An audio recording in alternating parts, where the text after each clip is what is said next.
আপনাদের এখন নিয়ে এসেছি দৌলতপুরের ব্রজলাল বিশ্ববিদ্যালয় কলেজে, মানে খুলনার ডিএল কলেজে। 1901 সালে স্থাপিত এই কলেজ দেশকে উপহার দিয়েছে অনেক স্বনামধন্য ব্যক্তিত্বকে। এখন যারা এই অনুষ্ঠান দেখছেন তাদের অনেকেই হয়তো এই কলেজে পড়েছেন বা পড়ছেন। তো যাই হোক, কলেজ দেখুন আর আমি জানিয়ে দিই খুলনার নামকরণের ইতিহাস। খুলনা জেলার নামকরণ নিয়ে বরাবরের মতোই মতভেদ রয়েছে। অনেকের মতে জমিদার ধনপতির দুই স্ত্রী খুল্লনা ও লহনার মধ্যে খুল্লনার নাম থেকে খুলনা নাম হয়েছে। কাল্পনিক মতে একসময় খুলনায় বিপজ্জনক সুন্দরবন ছিল। কোন মাঝি রাতের বেলা নৌকা খুলতে গেলে বন দেবতা গায়েবী আওয়াজ দিত, খুলনা খুলনা এই বলে, আর সেই থেকেই এ জেলার নাম হয়েছে খুলনা।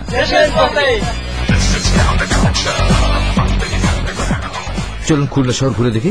বিভাগীয় জেলা হওয়াতে খুলনা বেশ বড় শহর।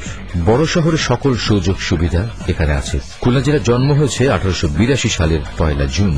1984 সালে জেলাসমূহ পুনর্বিন্যাসের ফলে খুলনা জেলা বিভক্ত হয়ে বর্তমান খুলনা, সাতক্ষীরা ও বাগেরহাট নামক 3টি জেলা গঠিত হয়েছে।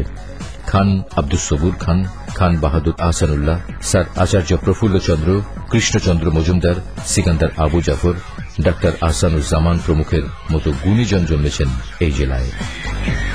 আমরা এখন এসেছি খুলনা প্রেস ক্লাবে। প্রেস ক্লাবের ভেতরে রয়েছে বাংলাদেশের ইতিহাসের এক অসাধারণ টেরাকোটা স্বাধীনতার রক্তশিরি। শিল্পীর চিন্তায় টেরাকোটায় ঠাঁই পেয়েছে 52 থেকে 71 পর্যন্ত বাংলাদেশের রাজনৈতিক ইতিহাস। শেখ সাদিক ভূঁইয়ার নেতৃত্বে এই টেরাকোটাটি 1999 সালে তৈরি করা হয়েছে।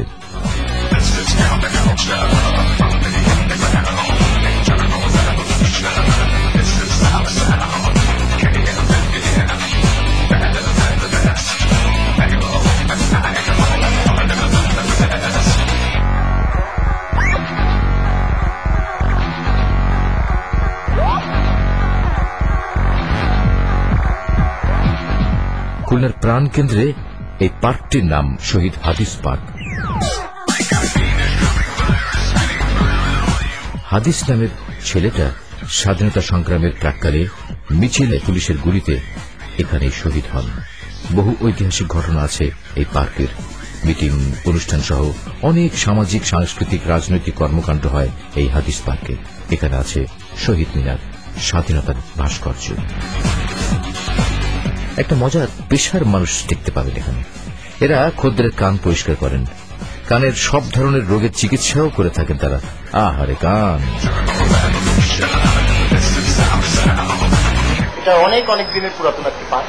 এই পার্কটিতে গান্ধীজি সভা সমাবেশ করেছে, তখন মানুষ এটাকে গান্ধী পার্ক হিসেবে চিনত। এটি সোনাডাঙ্গা বাস টার্মিনাল।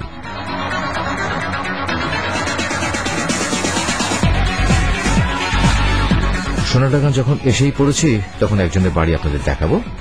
খ্যাতি দু ধরনের, সুখ্যাতি ও কুখ্যাতি, আর এটি হচ্ছে এরশাদ শিকদারের বাড়ি। ঘুরতে ঘুরতে রাত হয়ে গেল, হঠাৎ চোখে পড়ল এই ঝলমলে শপিং মলটি। চলুন ভেতর ঘুরে আসি।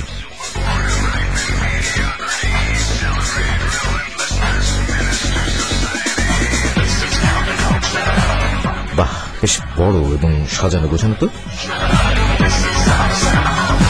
দেশের পথে আবার খুলনায় ফিরে আসবেন আপনারা, এটাই আশা করি। ছোটবেলায় খুলনা এসে এই মান্নান মিয়ার ফালুদা খেয়েছিলাম, আর সেটাই ছিল আমার জীবনের প্রথম ফালুদার স্বাদ। শহরে এই দোকান সবাই চেনে। স্পেশাল কি আছে? স্পেশাল চটপটি, ফুচকা, ফালুদা, লাচ্ছি, চাইটাই স্পেশাল। একটা ফালুদা দেন। হ্যাঁ, দিচ্ছি। প্রথমে গ্লাসে সিরাপ নিতে হবে, তাতে দিন বরফ কুচি, তারপর সাগু, পরিমাণ মতো দুধের মালাই, এরপর চায়না গ্লাস মানে জেলি, পরে সবশেষে দিতে হবে গতিলা। ব্যাস হয়ে গেল সুস্বাদু ফালুদা। আগে অবশ্য ফালুদা দেখতে বেশ কালারফুল ছিল। মান্নান মিয়া তিতাস মরমের নাম অনেকেই শুনেছেন, আর এটা হচ্ছে মান্নান মিয়ার সে বিখ্যাত ফালুদা, আরেক মান্নান মিয়ার ফালুদা। আর এটা পাবেন খুলনাতে আসলে, আর বাংলাদেশের কোথাও না।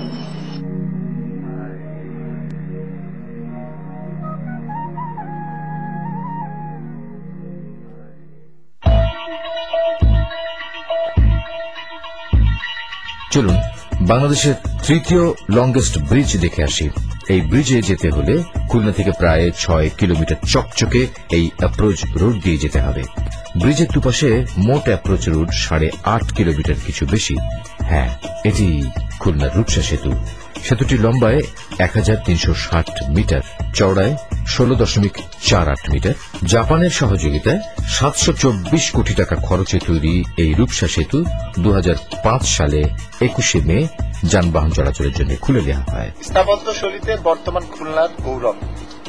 মডার্ন এই স্থাপনাটি নাম রূপসা সেতু, কিন্তু বর্তমানে সেতুটির নাম খান জাহান আলী সেতু। রূপসা সেতুটি এতই সুন্দর যে সারাদিনই এখানে মানুষের ভিড় লেগে থাকে। বলতে গেলে এটি এখন খুলনার একটি বিনোদন কেন্দ্রে পরিণত হয়েছে।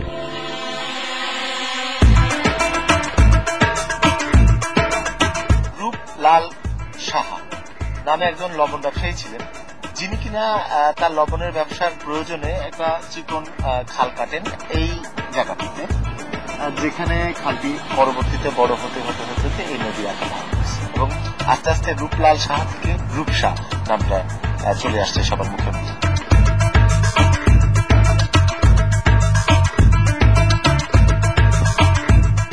চলুন সেতুটির উপরে উঠি। দিনের আলোয় সেতুটি একরকম সুন্দর, আর রাতে আরেক রকম।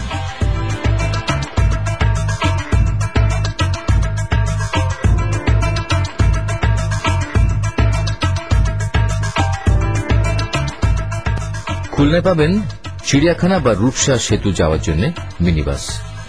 সাইট সিনের এ ধরনের ব্যবস্থা সব জেলাতেই থাকলে পর্যটকদের জন্য অবশ্য খুব ভালো হয়। রাতে সেতুর নিচে রূপসা নদীতে নৌকা ভ্রমণ করে দারুণ উপভোগ করি। রাতের সেতুর ঝলমলে রূপ, ঠান্ডা বাতাস আর এমন একটা পরিবেশ বেশ জমে ওঠে।